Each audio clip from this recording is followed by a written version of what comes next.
Shabbat Shalom. I was so inspired by what we did this past week. On Sunday, for people who don't know or weren't here, we had the merit of hosting Overbrook Presbyterian Church. They had a fire in their building a year ago. They didn't have a place to pray. And so some, 400, I'm looking at the person who's in charge of feeding them, 400, 500 Christians were here doing Easter Sunday services in the Cherry, while some 150 of us were in the chapel doing our Pesach services. And then we had Kiddush together, all as one big group. They did communion on matzah because they couldn't have chametz in the building, and the pastor told me it was pretty funny to watch. I guess the way Presbyterians do communion is they all hold it and then they all do it at once. They all eat. And he said to watch 500 people all taste matzah for like the first time, I was like, sorry, guys. But it was beautiful. And then I saw my son afterwards running outside, and I said, "Where are you going?" He was like, "Easter egg hunt." I was like, "Oh, okay." Which they did in on the playground, and the eggs were full of kosher Pesach candy, which was incredibly kind of them. And I had to explain to one of the parishioners, I think they're called, that the chocolate covered. The Lieber's chocolate lentils are not, in fact, lentils covered in chocolate, and they were very thankful for that. But it was a tremendous day, and sort of left me with a glow afterwards because of the feeling of what it meant to be in a community, and to be in a community and to stand up to be there for them in a way that was not entirely, I'll be honest, comfortable for me. I don't know for everyone here about what it meant to have a mass, I think, happening in our Cherry, and even though, again, completely halachically okay, but Easter is not an uncomplicated holiday for between Christians and Jews. You can ask Professors Iser or Gregerman about that afterwards at Kiddush.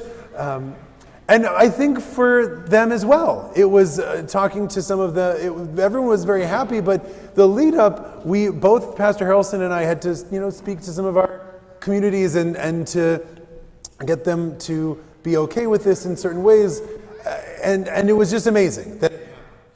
And so am I here? You hear me? Okay.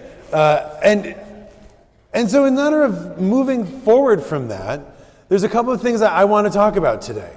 So first of all, Pastor Harrelson and I are going to be doing a joint Torah study on a Tuesday night coming up in May. We'll publicize that. You should all come and join us for that. It's going to be a lot of fun. But also in honor of this budding relationship, because the two of us were we said we want to do this, but we don't want to do it just because you need the space, and we could give you the space, sure, fine, we could rent it to you or something like that, but that's not what we wanted to do. We only wanted to do this if it was going to be a part of a larger sort of cooperation, of bridge building, of what we could do together moving forward. And so please look for more ways that we can be involved, and we're going to talk about it. And in honor of that, I'm going to continue with a little trivia question for you from the week's news. So can someone tell me, not the two Jesuit professors that I just pointed to, can someone tell me what is the Latin term for the Pope? Does anyone know this one? I'm hearing mumbling, but no strong, I know I've got it. Is it Pontifex Maximus? Yeah, my Italian friend, yes. I know, it's the other side. I got you. Yes, the Pontifex. Now, for 100 million bonus points and the first brownie at Kiddush, does anyone know the etymology is something else, the etymology of the word Pontifex? I'm going to be very impressed if anyone does. This is why I'm trying it out. What? What you got? Oh, doctor, please. Bridge building, yes, nicely done. Wow, get that man a brownie. That's impressive. Yes, so it might be an Etruscan loanword that does not mean that. I did a deep dive on this. I'm not proud, but it is most likely, and certainly what the popes style themselves as pontifex, which means a bridge builder. Pons pontus means bridge. Facio facere means to build, right? So please someone tell my high school Latin teacher I remember those things. The point is that the Pope styles themselves as a bridge builder because they are the bridge between what and what? Heaven and earth, exactly right? The Pope is the builder, the connection between heaven and earth. But my friends, they're also taking the term from something else. Because if you were to look in the Vulgate, which is the official Latin translation of the Torah, and you were to look, and you would find the word pontifex all over the place, but it does not mean the Pope, it means a priest, exactly right. It means the Kohanim, what we read about this morning. They're seen as bridge builders as well. And I've been talking for a little while, and I posed this question at the end of services last week, which is, we live in troubling times. And one of the questions that I have been asking myself, constantly, is what should we as Jews, what should we as religious people, what should we as leaders be doing to address the times in which we live? What can we as a religion bring to this place, and what kind of leadership do we need? And so we look at some of the examples of leadership that we read about today, or that we see in our tradition. So what does it mean to be a leader who's a priest? The Kohen as what? A bridge builder. They are not only that, they're what? They're the bridge builder in that they bring the sacrifices from the people up to God.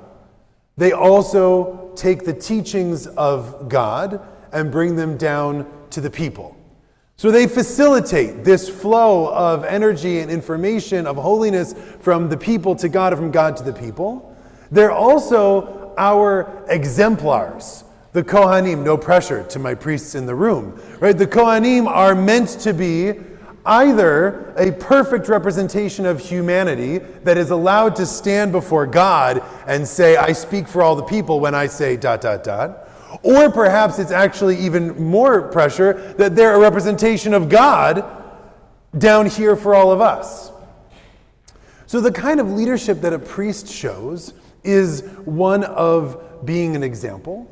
It's also one of this facilitation of connection between people and God, or between people themselves as you bring people together on the holidays. But it's not the only kind of leader that we see today, nor the only kind of leader that we see in our tradition, right? If we don't have the priest, what's the next kind of leader that our people see? Also starts with a P. Nice, thank you. I didn't know it was going to be a quiz today, but apparently it is. You get the second brownie, Perry. The prophets. Right? The prophets are another kind of a leader. What kind of leader is a prophet? A prophet does something else. They call out injustice. Cantor, yeah, let's just do it. Go for it. Okay, so the prophet might be our conscience, right? The prophet, if you need the first chapter of Heschel's book on the prophets is one of the best treatments I've ever read on this subject, right? The prophet notices all injustice everywhere and cannot distinguish between small things and large things, right? Any amount of injustice is intolerable to the prophet. And because of that, the prophet often responds in what Heschel says is an octave too high. Because the prophet sees all of these things, right? And is so incensed that they're shouting at the top of their lungs about something that we might kind of walk past and be like, all right, it's not that big of a deal. And so they are yelling about what is wrong in the world. And prophets, as we've seen with like one or two exceptions, don't often actually effectuate the change that they try when they start with all of the yelling and the Jeremiads.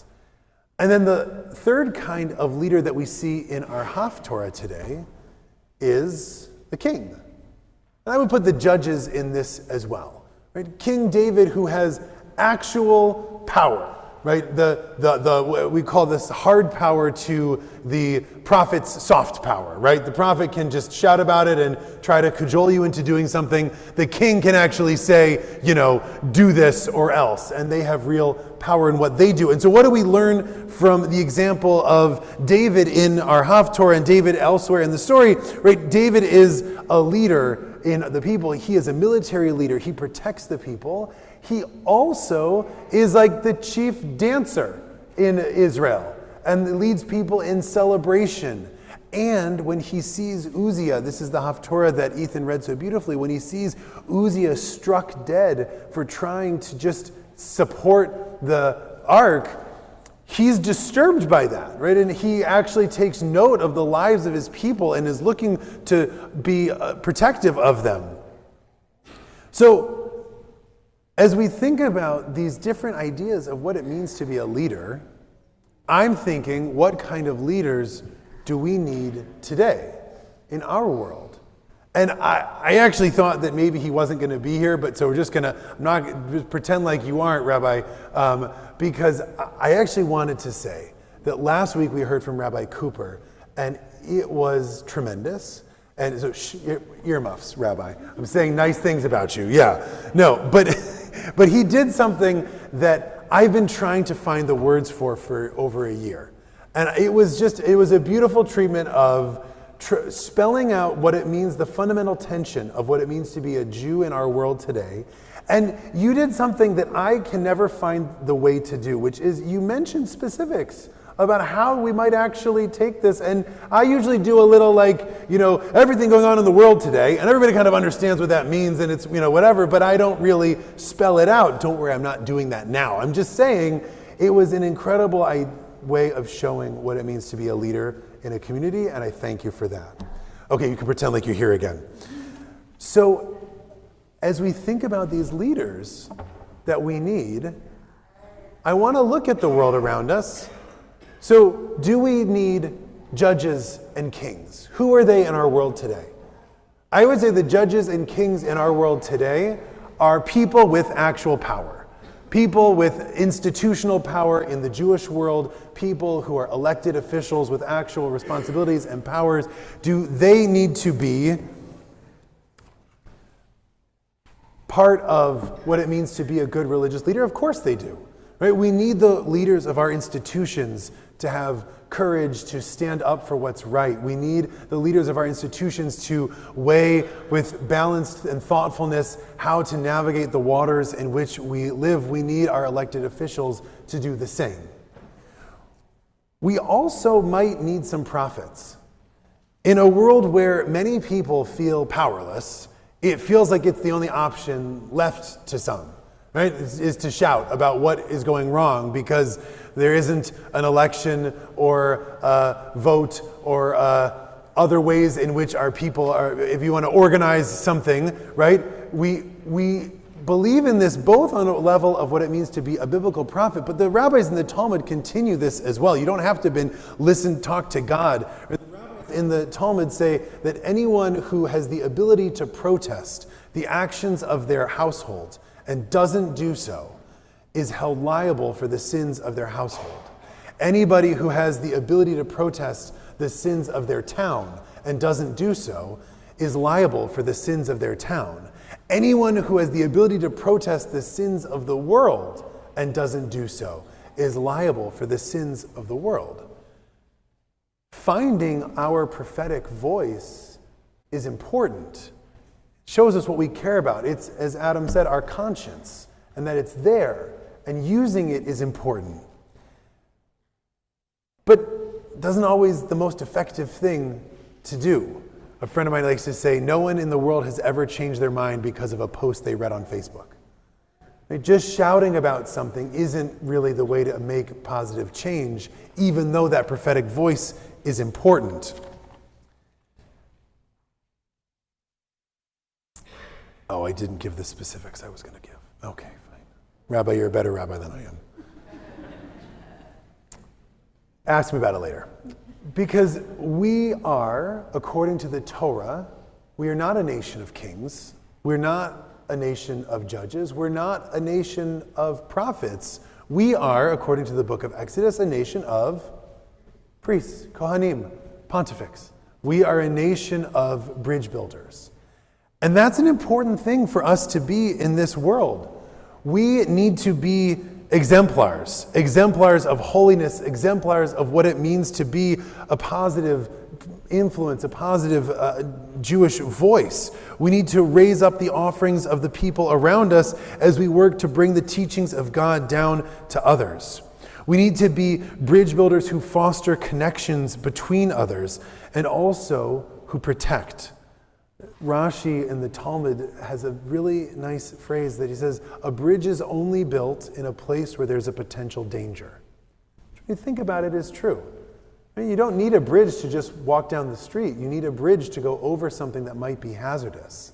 Being a bridge builder can be hard, and we need to find the dangerous points in our world that need those bridges to be built so that we can make this world a safer and better place. And being a nation of priests also means, friends, that we actually don't have a pope. We don't need a rabbi to tell us what to do. This question that I've been asking about what's the kind of religious leadership that we need, if it is priestly leadership, to be an example, to build bridges, it is also something that doesn't come from me. It doesn't come from all of those other leaders that we talked about. The kind of religious leadership that we need in the world is all of yours. We are a nation of priests. We are a nation of bridge builders. We are a nation of examples. And we should and can live up to what that means. Shabbat Shalom.